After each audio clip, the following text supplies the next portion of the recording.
year a public art piece that's recognizing the Cuban War of Independence, the Spanish-American War, and the Buffalo Soldiers. So this monument is created by Becky Alt and Mike Cunningham, and I'll have them show you a model of the piece in just a minute. I'd like to thank Marcos at 1961 for opening his fabulous restaurant and allowing us to come here, and also Monet from Light Up Digital Marketing. She's providing all the technical assistance today, and we're really grateful for that. We certainly need her expertise. So thank you again. Also, I want to thank Core Wealth Advisors. Nate Dunham and Chuck Foss have been very good patrons of platform art. And in fact, they support a lot of the cultural arts in Lakeland. So we're most grateful for them for allowing us to continue our programming so that we can continue our good work to contribute public art to our communities. So with that said, I would like to know if Becky and Mike can come online. You'll have to unmute yourself. And we would like to see a model of the sculpture. And Becky, if you'd like to just say a couple of words to explain it to us, we'd love that.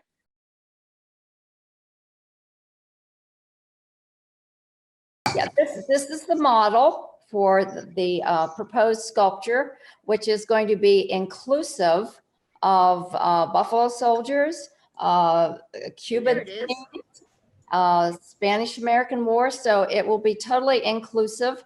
What is wonderful about this type of an image is on the pedestal will be reliefs that students will investigate, research some scenes, hopefully historical photographs that we can then translate into sculpted reliefs that will tell the story.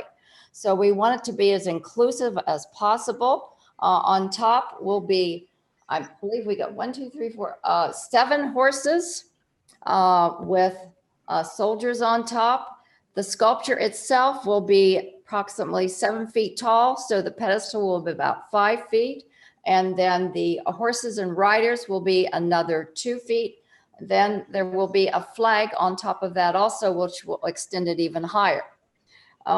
What makes this very interesting, of course, and I keep talking about this, it's a way of communication.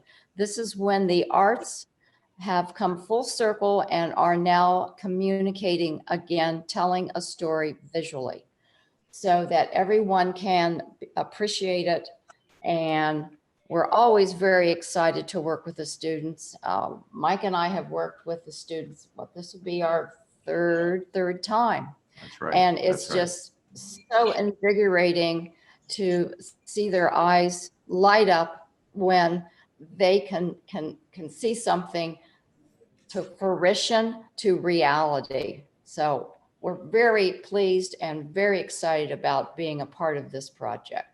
And all 4 sides will have reliefs. Now on the back, we left it blank, but what the students will pick is we'll have high relief that they can see and then tell a story. Also, we can add script to it in the way of plaques, so that we can tell, right. Like this would be a plaque with some type of script on it.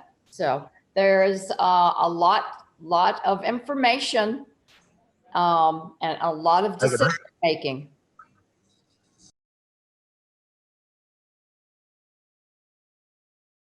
So, I was very blessed to be picked to come up with some of the dishes of that era. And it made me do some research. Originally, I was going to do fufu de plátano, which was a dish that was brought in. It was an adaptation from the African slaves because they used to use malanga or yuca root when they came to Cuba. There were so many plantains. So they took that same recipe from Africa and created fufu de plátano, which is high in protein, high in vitamins. It lasts a long time. You can go on for hours without having to replenish your calorie intake, and you can take it with you. The problem with it congeals. You got to eat it right away. So when we were gonna do the other presentation, I was actually gonna prepare it there. Today, what I did, I took some of the other dishes that they used to use. There's corn that grew in Cuba, and they make tamales and cazuela. which was the easiest thing with all the wild pigs and the pigs that even from the Spaniards when they brought their pigs, their diet changed in Cuba. And during that era, they would take all the pigs and fry them up and put it in the tamal, in the corn. They would grind the corn, using the old school. Now we have blenders, but back then they would use the old, mortar and pestle or the wheel, the grinding wheel, and make what we call polenta now. So what I did is I took fresh corn and I grinded it and pureed it, cooked it down for about 2 hours. I did the traditional lime, garlic, mojo on the pork belly, and overnight marinated it, put it in a pot and boiled it. And when all the fat was released, the fat fried the pork chunks. And then I prepared the rest of the tamal in that. Fried the onions, the garlic, the dry white wine, and I used sherry wine, which is what was available back in the day. And then I also did salt cod, which is another item that came from the islands, bacalao. This is actually something that originated in the Moors, during the Moors era, in past beyond Spain, very similar to la ropa vieja. They used a lot of okra, and again, a lot of the food was part of the slave trade and the Africans, and it was just like, it was like this. I mean, it's amazing because we still eat that at home. We eat a lot of that food, and to sit there and think about where did it all come from.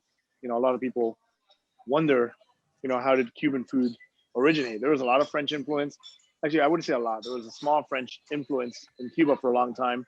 There was definitely the African, Spain, the old Hatway Indians that used to live there. That's where cassava started getting used. They used to make their own bread. So what I did also in the bacalao, I added malanga and boniato, which were tubulars that were very abundant on the islands in the Caribbean. So you'll have that in there. And, rice that was brought in by the Chinese. There's a huge Chinese population in Cuba that people are like, really? But there's a huge Chinese population that came from India during that same slave trading. It's crazy, but I remember my grandfather talking about it years when he was alive, when I was a kid. And then now that I started reading it and researching it, when Cynthia asked me if I would do it, and I said, absolutely. And I started to really investigate and found out that, wow, that I forgot all about it. And I forgot about that portion of the rice came from the Chinese. So it's pretty cool. So if you give me a moment, I'm going to bring some of the food out. First one I'm going to do is the bacalao, which is the salted cod.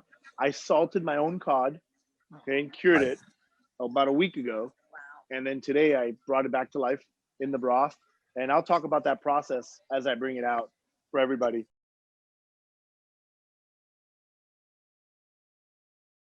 Okay, I'm gonna do a quick introduction.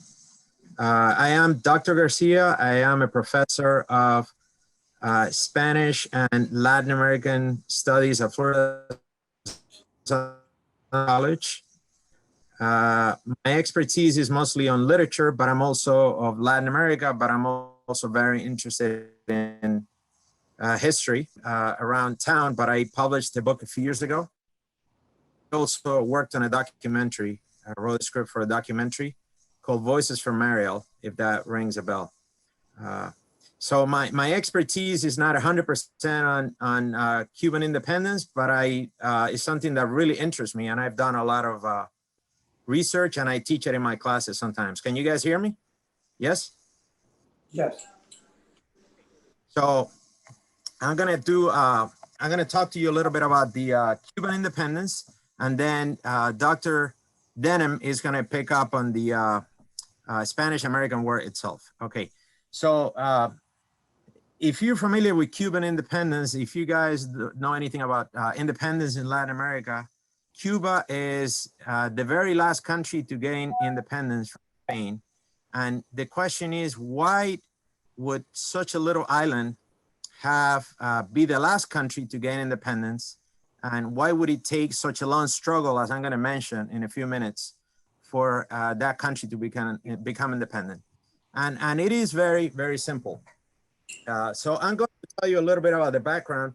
Most of the Cuban War of Independence, the history is basically in the planning of the war, as opposed to the war itself, which started in 1895 and ended in 1898 with the U.S. intervention in the Spanish-American, what became known as the Spanish-American War.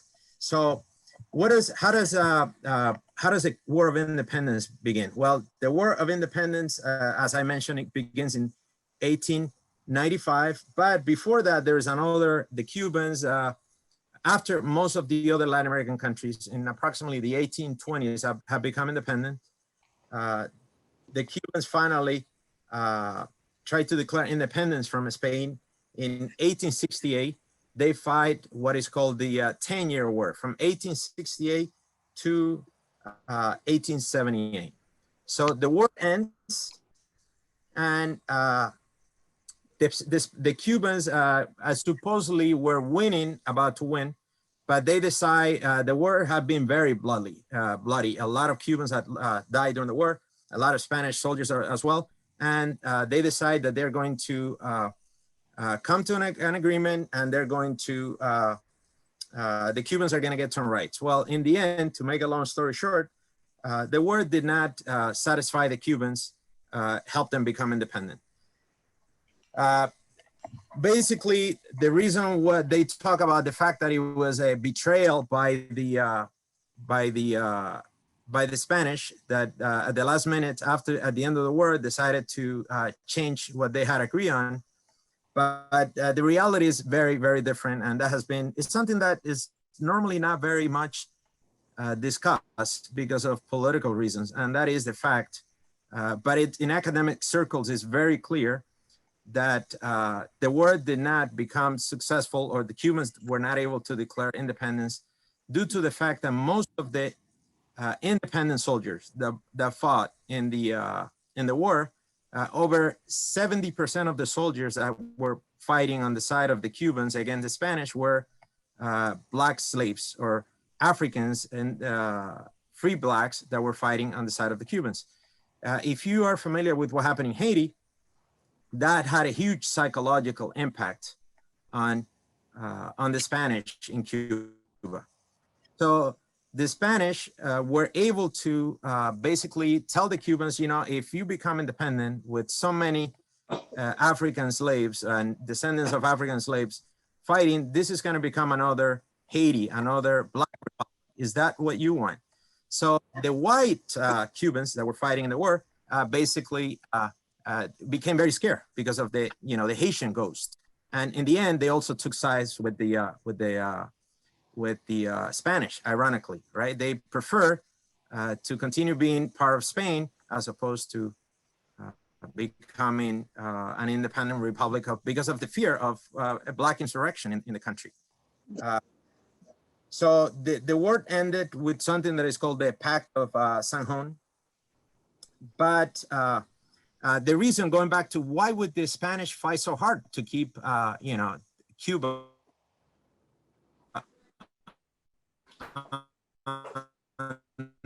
their Spanish rule? And it is a very simple story.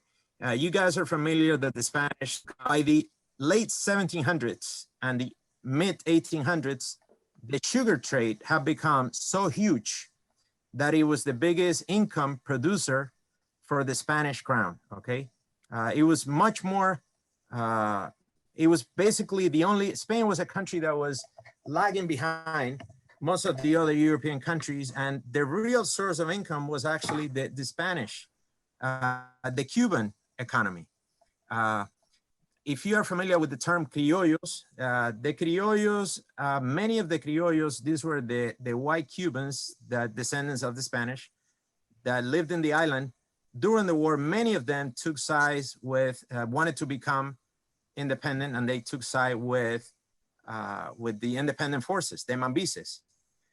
However, when the Spanish, at the very end of the war, the Spanish decided, the Spanish prevailed, many of these Cubans in the after 1868 decided many of them had to leave the country because they had literally lost the war. It is very interesting, and this is a part of history that I thought I would bring to talk about, because when you think of the Cuban community in the United States, you think of the Cubans that came after the Cuban Revolution. Well, 1850s, 1860s, even 1870s, the huge in the mind of Cubans, as opposed to other Latin Americans, Spain was not the country where you would send your children to be educated. Okay, there was so much money coming in through New York that the Cubans started looking at the United States as a place they wanted to model, and many of the Cuban children of descendants of that upper Spanish, upper Cuban classes that had economic power but not political power, settled in New York. So New York became one of the places that started organizing the revolutions, Cuban independence, okay? So switching a little bit from New York, you cannot talk about Cuban independence without talking about the involvement of the Cubans in the United States. It's just about impossible, because the Cuban independent movement has its basis in organizing in New York City. Okay, I mean, in organizing in the United States. If you are a little bit familiar with Cuban history of independence, Key West and Tampa become hotbeds of Cuban independence. Okay, when does this happen? This happens in the 1880s, approximately 1884, 1885, right?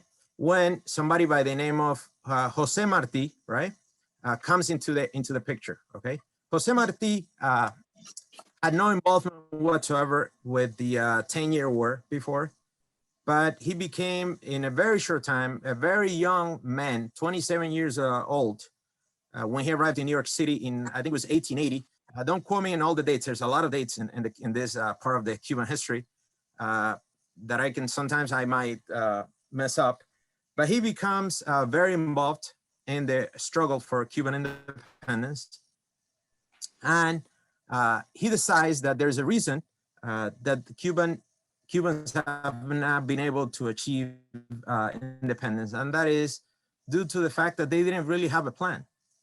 Almost every independent movement was led by these generals that fought the Spanish, but they really didn't have a plan. They didn't have an agenda. There were many expeditions that left that were paid for New York City, for New York, that went to Cuba to try to get rid of the Spanish, and almost every expedition failed, including another one that is called La Guerra Chiquita, the short war. Marti was actually involved in that, in the planning of that. But he came to the conclusion that the Cubans needed to organize in a way that had never been done before. Jose Marti is Cuba's national hero, and he's also a very prolific writer, very well known in literally in all of Latin America. There's probably a monument in every country in Latin America to Jose Marti because of his literary writings. But anyway, Jose Marti comes into the picture, and he decides to meet with the organizers, the general to have fought in the 10-year war of independence in New York City. He meets them and he talks to them, and he says, you know, this is a 27-year-old guy talking to guys that are in their mid 60s, okay, that have fought in a war of independence before that had, where many Cubans had died. And all of a sudden, this young guy comes into the picture, meets with them. The most important leaders of the movement at that time were Antonio Maceo, and I have some slides here that I could show you guys at the end. Antonio Maceo, Máximo Gomez, and Calixto Garcia. Okay, Antonio Maceo was a mulatto. He was half black and half white. Máximo Gomez was Dominican, and he was a Dominican that fought the Spanish in the Dominican Republic before coming to Cuba and participating in the 10-year war. And then you have Calixto Garcia, who also is Cuban. So he talks to them and he says to them, you know, when they first meet, it's a very interesting meeting. This is a meeting, it's anecdotal. He says, so this is my plan. This is what I think we need to do. So these older guys are looking at this 27-year-old poet, right? And thinking, what does he know about war? What is this guy talking about? Listen, they said, the only reason why we need you is because we want you to help us fundraise. You're supposed to be a great speaker. You're going to help us, but you're not going to tell us what we're going to do with the war, what we're going to, it became a very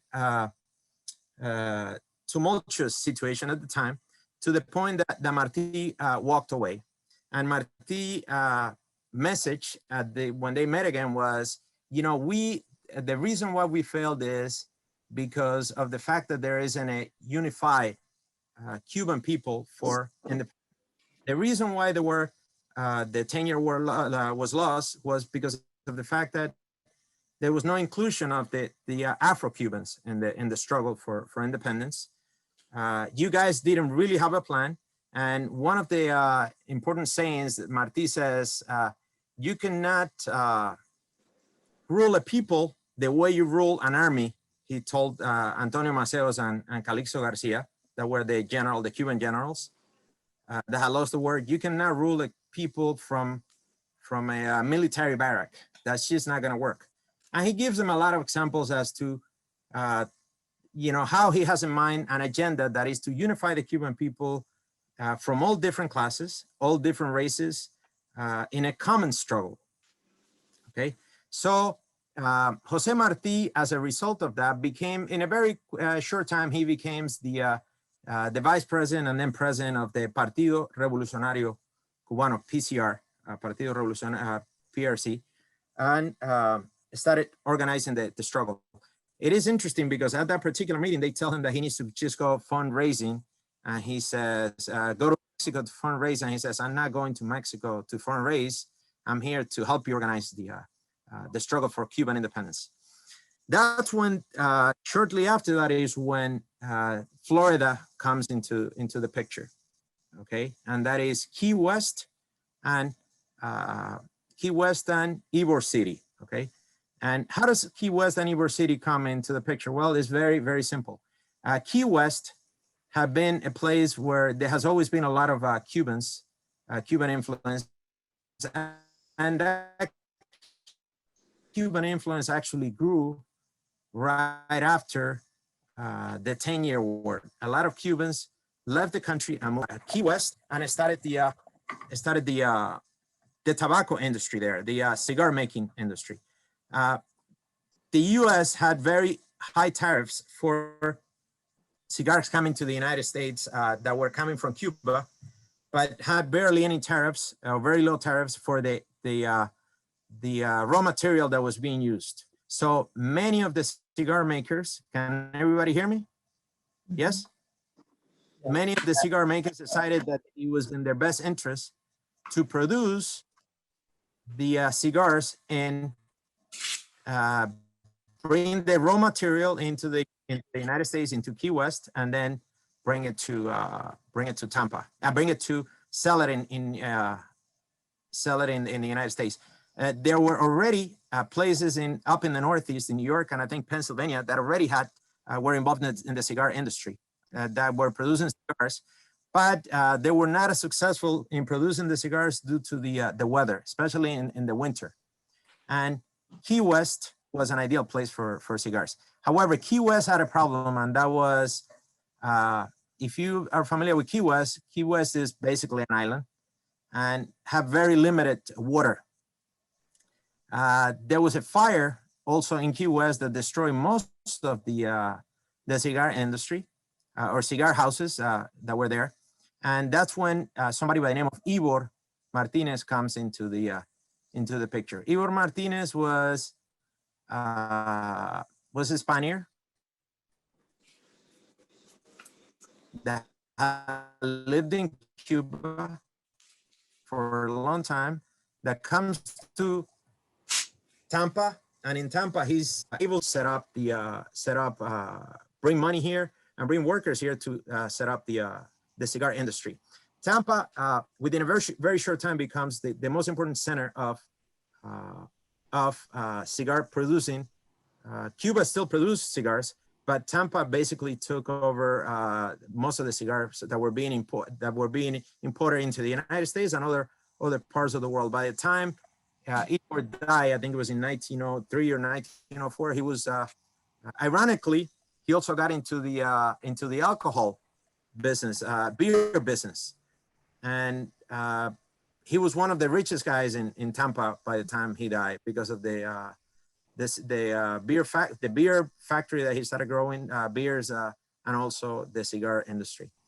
Jose Marti, up until that point, until 1880, the first time he comes to Jose Marti, remember the national hero of Cuban independence, the first time he comes to Tampa is in, I think it was 1885. He comes to Tampa, and he notices something in Tampa that didn't have, that was not possible in New York, and that is that the workers, the cigar factories in Tampa were much more receptive to this message. The reason why that was is because a lot of the cigar makers in Tampa were actually Afro-Cubans, so they felt connected. They felt involved in the struggle for Cuban independence.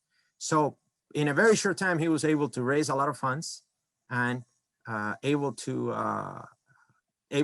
start organizing the money that they needed for the struggle for independence. It is ironic though, because he made a point every time he came to Tampa, he made a point of staying with the Black family. The name of the Black families are the Pedrosos, and he will walk hand in hand with Paulina Pedroso, who was a Black woman, to show the rest of the Tampeños, Cubans, how this was a struggle for all Cubans, Cuban and social justice for all Cubans, not just for white Cubans. So anyway, so Jose Marti started coming. It's funny, he comes first in don't quote me in the days, he comes the first time in 1985, is that right, Mike? 1985, and then he returns 20 more times, up until 1995, when he goes back to Cuba for the struggle for independence. He eventually dies in Cuba, I think it was in 1896, at the very beginning of the war.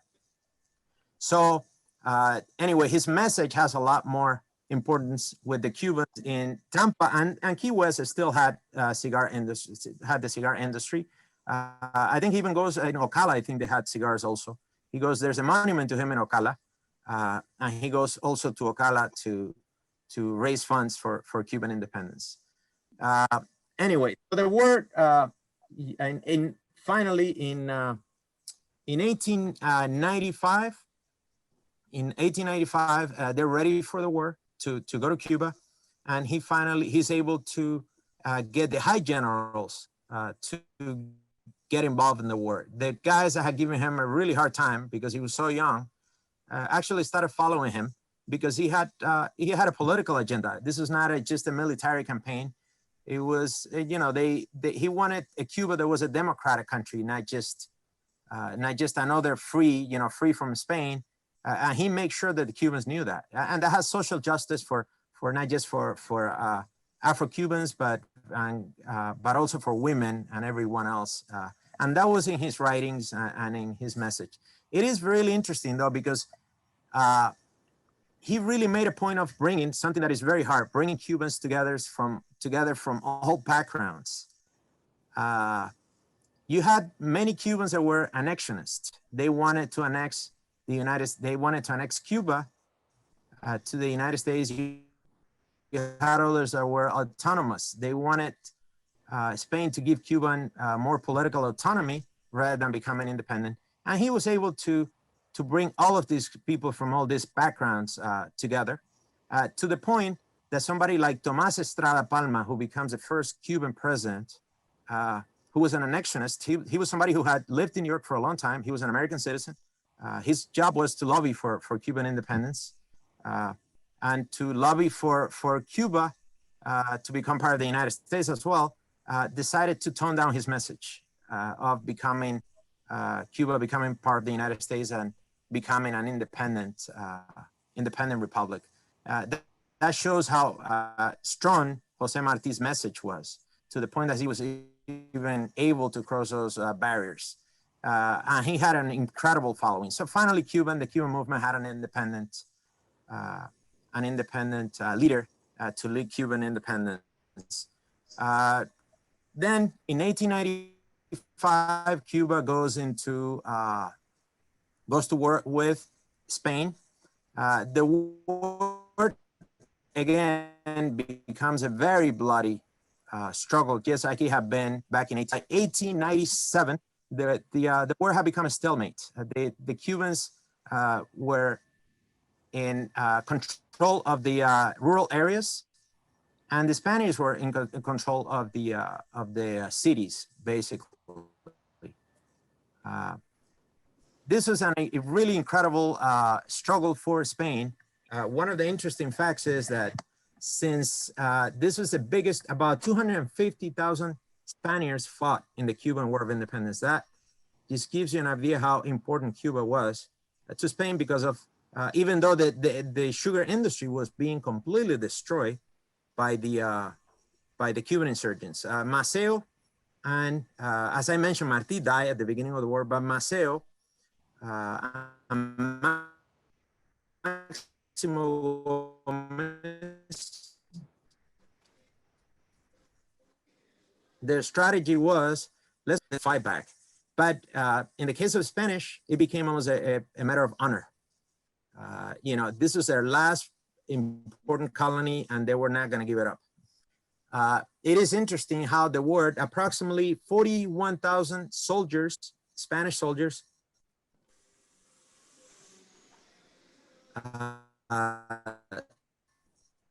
lost their lives in the war, and approximately 100,000 Cubans died in the war, many of them fighting for independence, but also basically what is called concentration camps.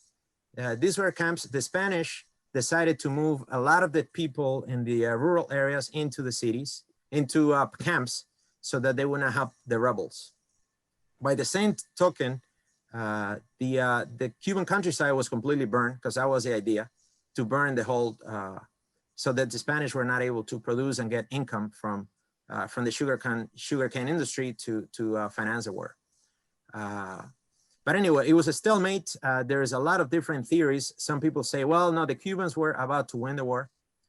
There are others that say, no, not really, because it is, there was a particular Spaniard, Governor Weyler, and Weyler, it is understood that he almost had appeased the country by 1997, he had not won the war. There was a lot of protests, people protesting in Spain against this war, where a lot of Spanish soldiers were dying. Oh, by the way, one of the biggest losses of the war in Cuba were actually related to something that we're suffering in the United States right now, which is yellow fever and malaria. The Spanish soldiers were not used to these tropical illnesses. The Cubans had a certain degree of immunity, herd immunity, and these diseases did not affect them, but it did affect the Spaniards tremendously. And they say that thousands of Spaniards die. The viruses were more prevalent is when they were actually doing much better at defeating the Spanish, because of the fact that the Spanish soldiers were either sick and couldn't fight in the battles, or they had died as a result of the diseases at the time.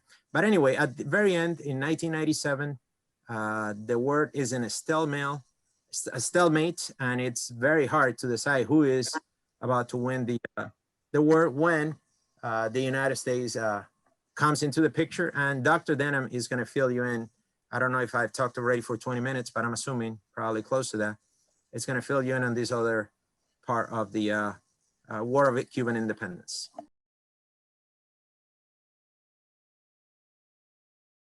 My name is James Denham, and I'm director of the Lawton Child Center for Florida History at Florida Southern College, and also a professor of history. And I'm delighted to be with you today. And I'm going to kind of pick up where Dr. Garcia left. And before I get started, I'd like to run through a couple of these images that Dr. Garcia is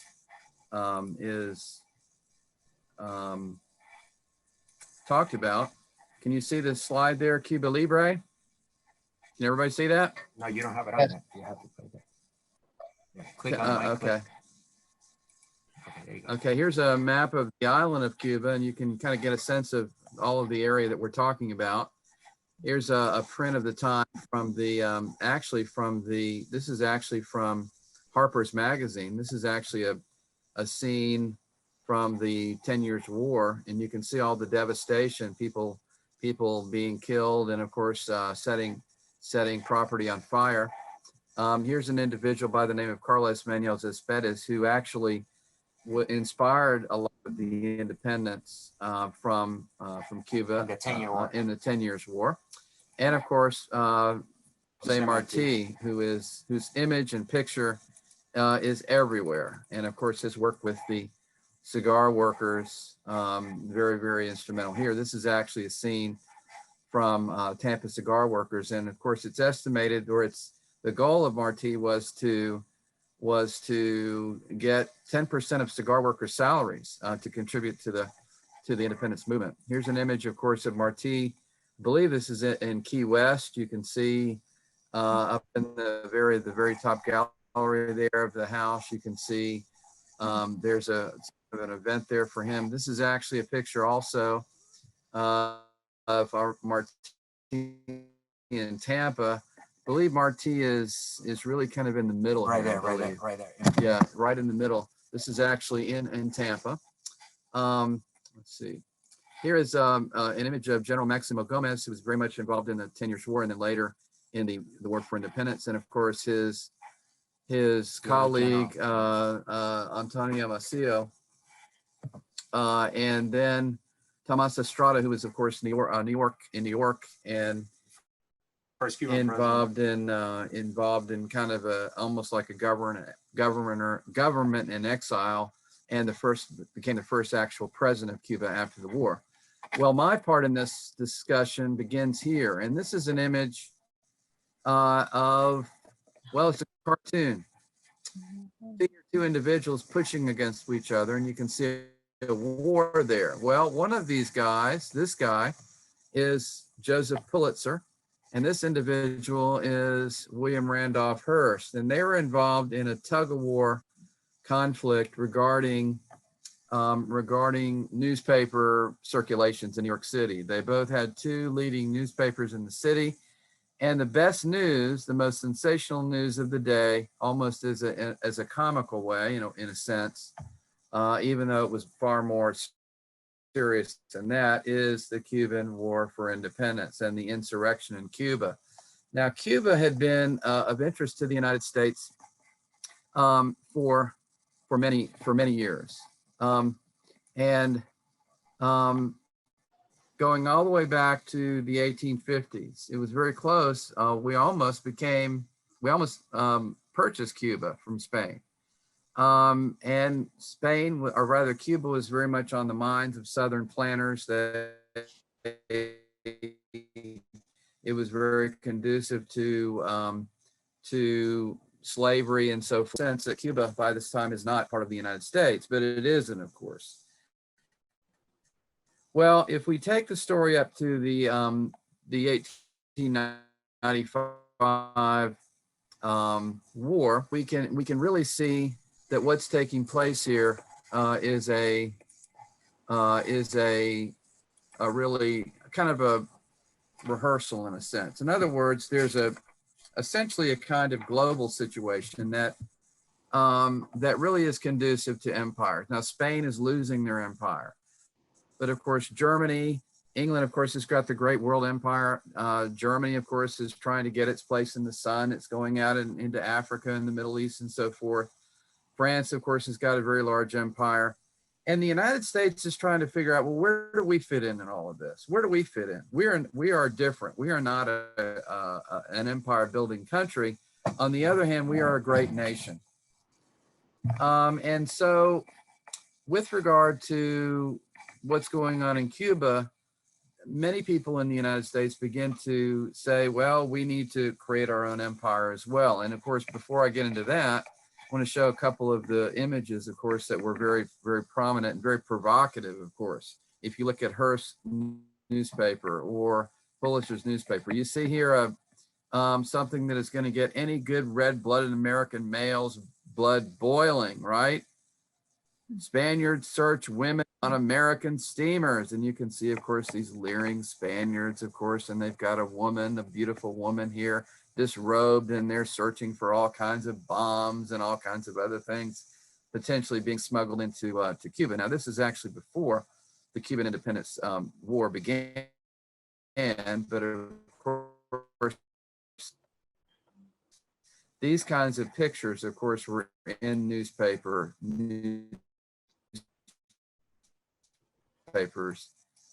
throughout the United States. And smoke and Spanish misrule, and you can see the beautiful pictures and so forth that are going to get people's attention. Now, this is an image, of course, of the concentration camps or reconcentration atrocities that were being committed. Of course, Dr. Garcia talked about, who was basically a ruthless general and, of course, responsible for all kinds of awful things going on. Now, in the midst of all of this, you have President McKinley, but also you have individuals who are preparing the United States. And here we have to go really back to the 1880s and 1890s. The United States didn't all of a sudden get interested in this kind of stuff in terms of empires. They really are beginning to be kind of conditioned and trained and nurtured into this idea of worldwide, not only worldwide commerce, which the United States had always been in, but whatever our brand of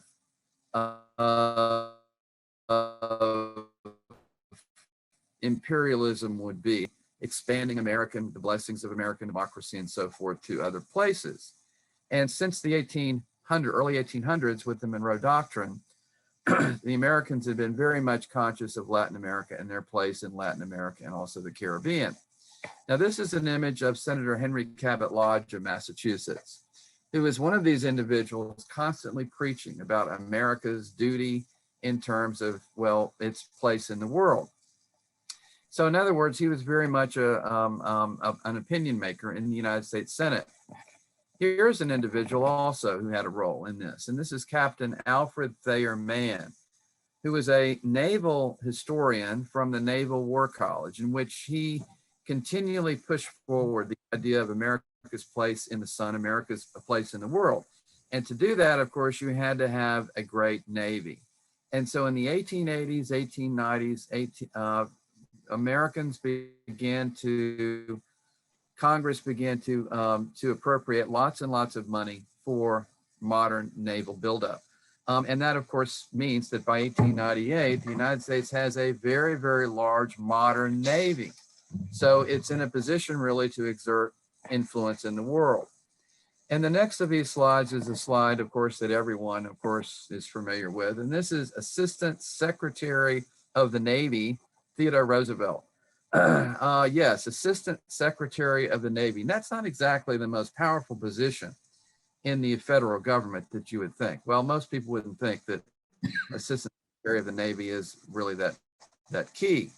Of course, however, it really was with Roosevelt, plus the fact that at this time, the United States had a brand new, huge Navy that has a fleet in the Pacific, it has a fleet in the Caribbean, and it is on the same footing, of course, as the big powers. So that's kind of the context here. Well, as Dr. Garcia was talking about, the Spanish War for Independence went very, very badly. Suffering was really, real enough. There's no question about it. And the United States looked upon this situation as something that could not continue to go on. The greed of the United States. I tend to think in terms more or less of kind of a naivete, not really understanding the full measure of what really any kind of involvement in this, in a war like this would be like. However, with the newspaper propaganda, the true decline, of course, or continuing instability in Cuba, the situation in Cuba was really kind of reaching a place where something really was almost inevitable that had to be done. And again, once again, the president of the United States is William McKinley, who was really not that much of a very huge advocate of expansion. But in his party, the Republican Party, they were mostly the ones in favor of expansion. But McKinley was not really a wild, diehard expansionist. Well, so that's kind of the context. While Roosevelt, as Assistant Secretary of the Navy, was saying things behind his back, saying, well, McKinley's weak. McKinley, of course, is too weak to be president. He should be decisive in terms of this issue. He should exert American influence. He should force the Spanish to deal with the United States in terms of an armistice situation, blah, blah, blah, blah, blah. Well, and as the newspapers begin this, continue this constant drumbeat, of course, for war, something really happens to get people really kind of worked up. And that is something called the Delome letter in February of 1998. And this letter was written by the Spanish minister to the United States, in which he criticized the President McKinley, of being weak, and greatly insulted him, and basically said McKinley is weak and catering to the rabble, and besides, he is a low politician who desires to leave the door open to himself and to stand well with the jingos of his party. Now, this is basically what Roosevelt had been saying about him already behind his back. But for the Spanish ambassador to say this was just something that really got people stirred up. As the slide shows, the letter was stolen, leaked to the New York Journal, and before long, we've got a big, big problem in terms of diplomacy. Well, 1 week later, this happened. This is the explosion, of course, of the USS Maine, which was an American warship, a steamer that went to Havana Harbor on the pretext of, well, I guess you'd say, good relations or protecting American interests in Spain. And it went down there and in Havana Harbor, and essentially just was there. Nobody knows exactly what at the time. Nobody knows exactly why the steamer blew up, but it did, and lots of people were killed. About 250 out of 350 people were killed, and immediately this creates an even more accelerated tension between the United States and Spain. Well, here's, of course, you can see, of course, the kind of screeching headlines that the yellow press, of course, this is actually the New York Journal. You can see the explosion, of course, of the ship, and you can see, of course, how dramatic, of course, this event would have been.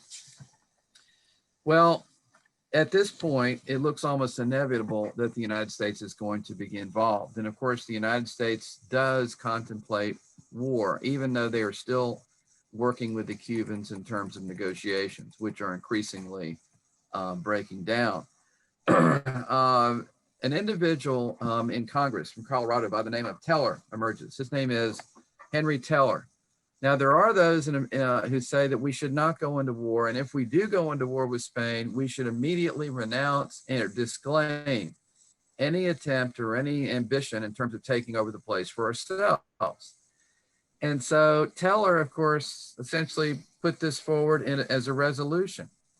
And in the House of Representatives, it passed 311 to 6. And in the Senate, it passed 42 to 35. And it basically said that the United States disclaims any disposition or intention to exercise sovereignty, jurisdiction, or control over this said island, except for pacification thereof, and asserts its determination, when that is accomplished, to leave the government under the control of the island to its people. So this is a strange situation. We are disclaiming any attempt or any idea that we are going to take over this country, but we are going to go intervene in this country, rescue the Cubans, expel the Spanish, and then basically hand over the place to them. This is, it seems, what this Teller Amendment means. So what we have is in April, after some actual positive discussions with Spain, even so, the United States declares war on Cuba. I'm sorry, on Spain. And so April, the war begins. Of course, this term, splendid little war, is a term that we oftentimes hear. This term was actually voiced by John Hay, who was Secretary of State of the United States at the time. He's basically saying this is actually a private communication that he's got, a letter that he's sending a friend. Well, this is a splendid little war. This is just what we need as America. We haven't had a war, a good war, since the Civil War. And of course, this is our chance to flex our muscles, to demonstrate to the world our place in the world, and to do good for people at the same time. Well, this is, of course, the kind of idea that we go into war for. Well, what I've got now are some images of that. This is actually a picture. Well, first of all, before I get into the logistics, we have to remember that the United States at this time, the military, was only about something like 20,000 or 30,000 regular military under arms. It's unbelievable how small our military contingent was. So that meant that this war was fought primarily by volunteers, primarily from volunteers. And these volunteers essentially, including Assistant Secretary of the Navy, Roosevelt, who immediately resigned his position in Washington, to raise a group of volunteers, which we call, of course, the Rough Riders. And this was essentially volunteers with obviously regular Army commanders. Well, all of these individuals essentially, the focal point of rendezvous for the troops, of course, was Tampa. By this time, by 1884, Henry Plant's railroad had reached Tampa. A decade later, we're looking at about a decade and a half later. And of course, there is this huge, beautiful hotel there. Not many people live in Tampa, but there is this huge hotel, the Plant Hotel, which became the major staging area for the officers. Now, the enlisted people, the volunteers, most of them just kind of camped out in the palmetto trees, in the palmetto bushes outside, and all over Tampa Bay, what is today Tampa. The town doubled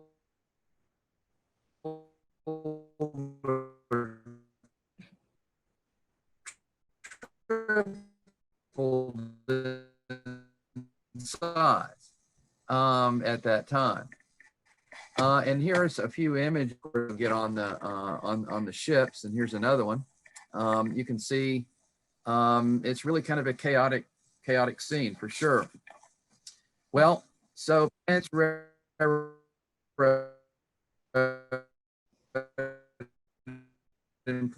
Hotel, of course, is a key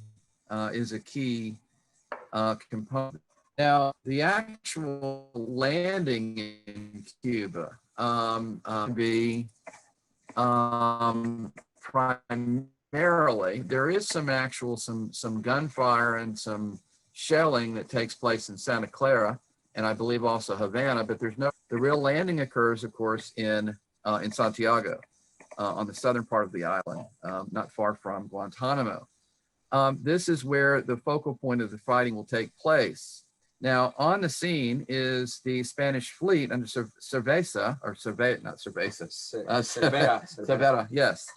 And that's obviously a concern to the Americans, but of course, eventually the American fleet will shell that fleet and destroy that fleet, that Spanish fleet. So that really won't be that big of a problem. However, Santiago area, the fighting was, where the Spanish were armed with quite good good weapons. The Americans did have cavalry. And so even though we associate the storming of San Juan Hill by Teddy Roosevelt and so forth as a great military feat, and it really was, there was substantial fighting and there was substantial casualties taken by the United States. But eventually the American military forces did prevail, primarily, of course, because of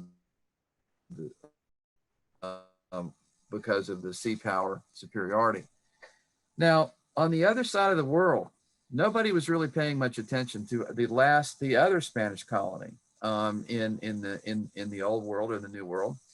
But of course, that was the great colony of the Spanish in the Far East, the Philippines, which had been founded by the Spanish going all the way back to the days of Magellan, and had been controlled by the Spanish for, gosh, almost the same amount of time as Cuba, about 400 years.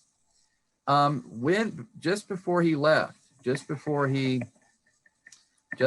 resigned his commission in the Naval Department, Assistant Secretary of the Navy was in constant communication with the Admiral of the Pacific Fleet, and his name, of course, was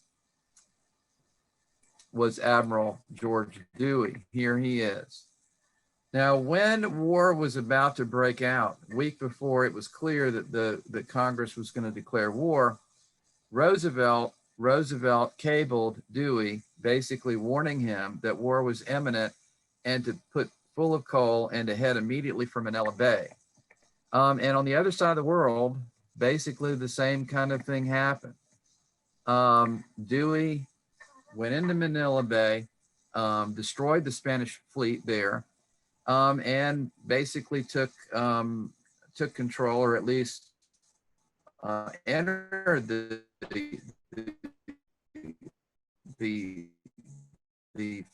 Philippines, and began something in just a second in a little more detail.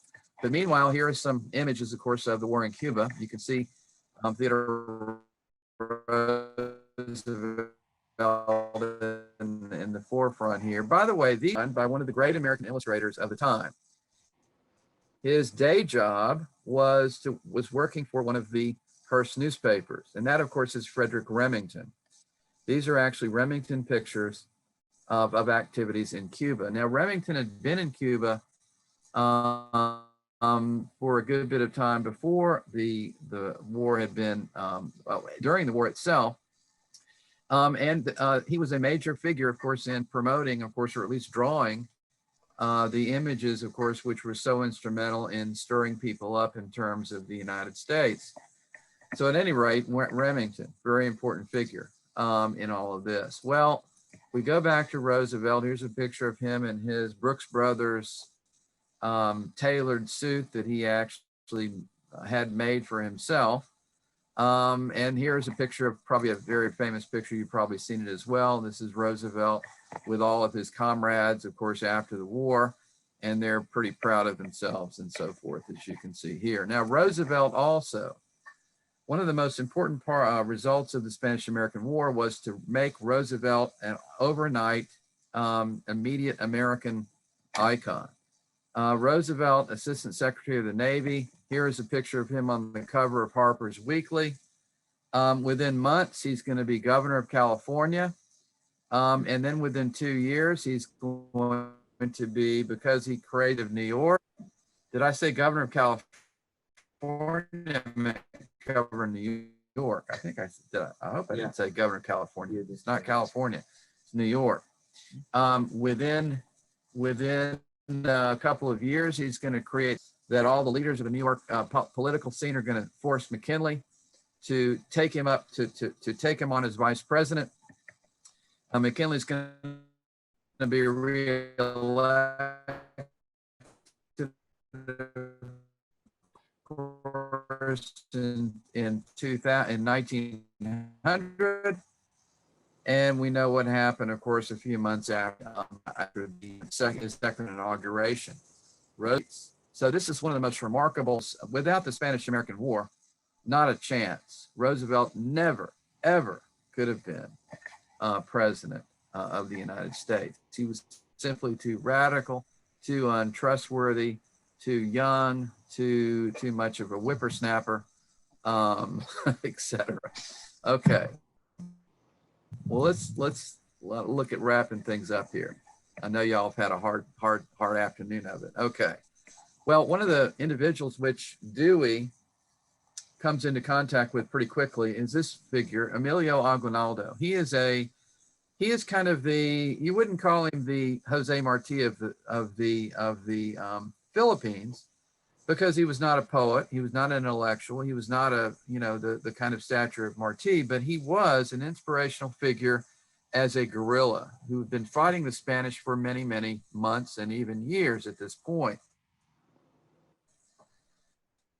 The United States, much in the same way that it did in Cuba, of leadership. In Cuba, they pushed aside the Cuban leadership once the war was over. In the Philippines, they had no concerns, of course, about there was no Teller Amendment that applied to the Philippines. So the United States, of course, after a significant debate, they decided to keep the Philippines, just to hang on to them. And create a kind of protectorate, as it were, which inspired in the Philippines a 2 or 3 year guerrilla warfare, the Philippine Insurrection, in which atrocities were committed on both sides.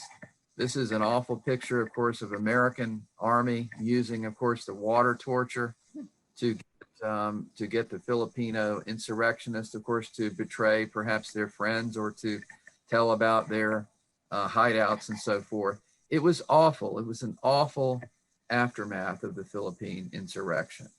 And it went on for quite some time. Now, in December of 1898, the war only lasted a few months. In April of 1898, in December of 1898, the Paris Peace Conference met with the United States, between the United States and Spain. There was really not even a hint of Cuban involvement in those peace talks. The United States virtually took the entire thing over themselves.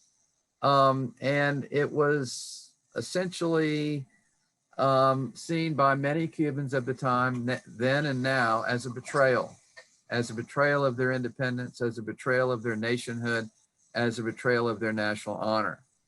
And there's no question that even though the United States did not take over, that is, annex Cuba, as the Europeans might have done, they did not also grant them independence either. And I want to leave you with this. This is actually La Pit de Doro Amargo, which is, of course, bitter pill. This is a political cartoon. The people of Cuba, of course, and they're eating, of course, a bitter pill, which it says Platt Amendment. Yeah. Now, the Platt Amendment basically was an amendment which was put on the Cuban Constitution for independence about 1902. And the Platt Amendment said that even though, and it was an amendment on the Constitution, which the United States essentially wrote for the Cubans to begin with, but there was an amendment on that Constitution that stated that the United States could and did reserve the right to intervene in Cuban affairs whenever it deemed that public property was at risk, which gave the United States a kind of carte blanche ability to intervene in Cuban affairs. Independence on a leash. Independence with an asterisk, independence on a leash, independence, of course, with really, really no independence. It also banned Cuba from making treaties with other countries other than the United States.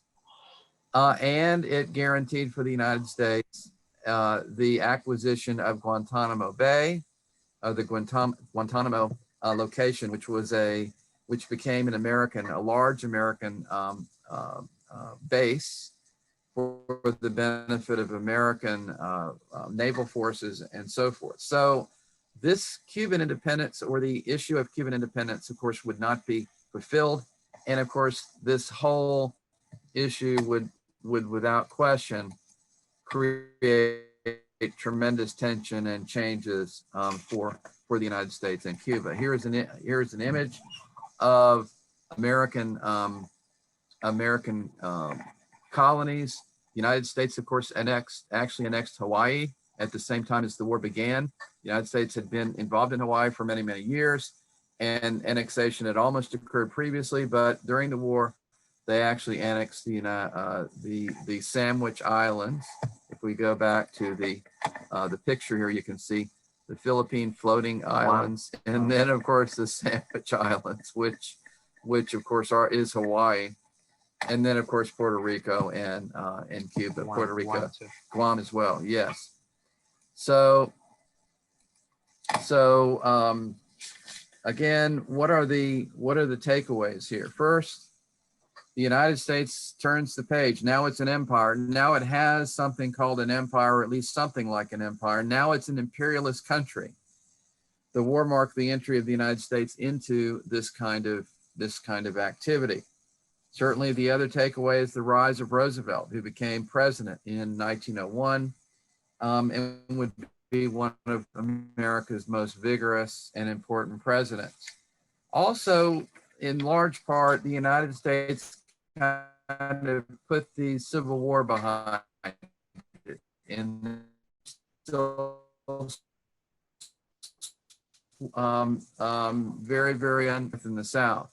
Nothing, of course, unites a country better than fighting a common enemy. And there are a number of Southern generals, there are a number of Southern military forces who fought in the war and were actually reunited with their Northern brothers, of course, as well. So this, of course, is another takeaway.